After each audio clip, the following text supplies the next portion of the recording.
Dear Bill, dear guests, ladies and gentlemen, we are living in difficult times when peaceful coexistence and democracy are under increasing attack across the world.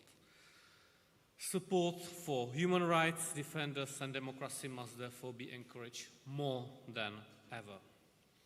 Democracy and respect for human rights is not given, but a daily struggle never completely over. It varies in intensity and in the price that the fighters are prepared to pay.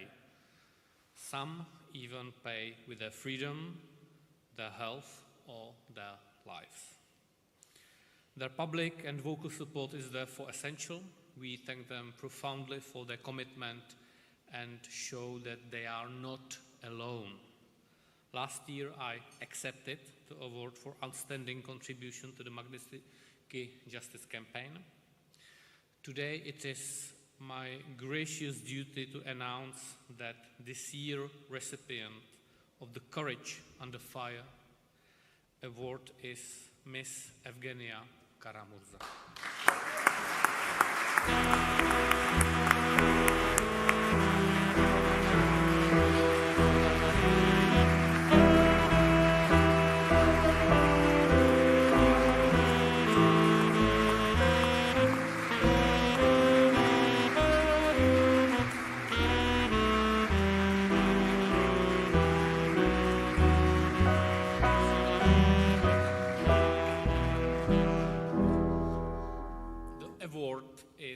Recognizes Evgenia's campaign efforts, which is at the forefront of the Magnitsky Justice Campaign.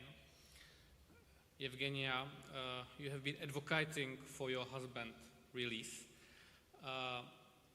We all know that Vladimir Kara-Murza was wrongfully convinced and imprisoned after speaking out against Putin and Russian invasion to Ukraine. So you are an incredible person. Your tireless fight to free your husband, who only spoke the truth, is admirable. And Russia is now the main current threat to peace and democracy in Europe. To be standing up to this danger means supporting those Russian politicians, civil society representatives and journalists who share our democratic values and are actively fighting the evil of Russian imperialism.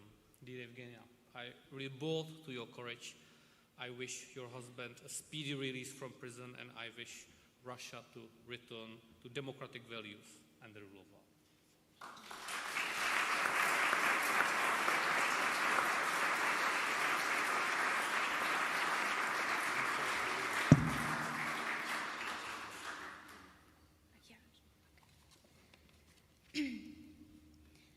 Ladies and gentlemen, dear friends, I am incredibly honored and deeply humbled by this recognition.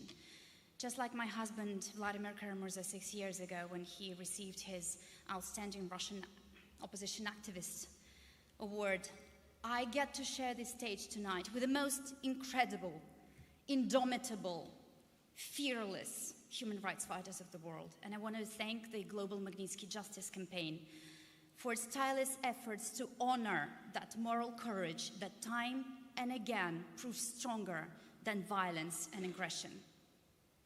I'm a very happy woman. I get to share my life with a man who possesses that kind of moral courage. A man who, having survived 2 assassination attacks and having been sentenced to 25 years of strict regime, continues being someone to whom decisions come easily because his values are clear. In one of his letters from prison, Vladimir wrote, "You do understand that I couldn't act differently, don't you?" And I do. I do understand they couldn't act differently for the same reason thousands and thousands of my compatriots, of Russian citizens, couldn't stay silent in the face of the aggressive war launched on Ukraine by the Russian state.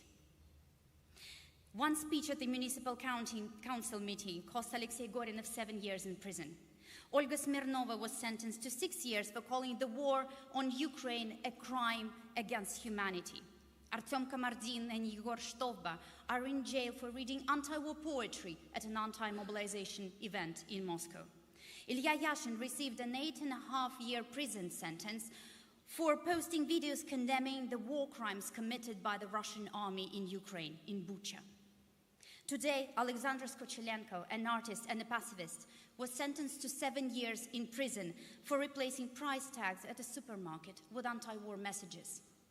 Alexei Moskalyov went to prison for refusing to condemn his 13-year-old daughter, Masha, for making an anti-war drawing at school.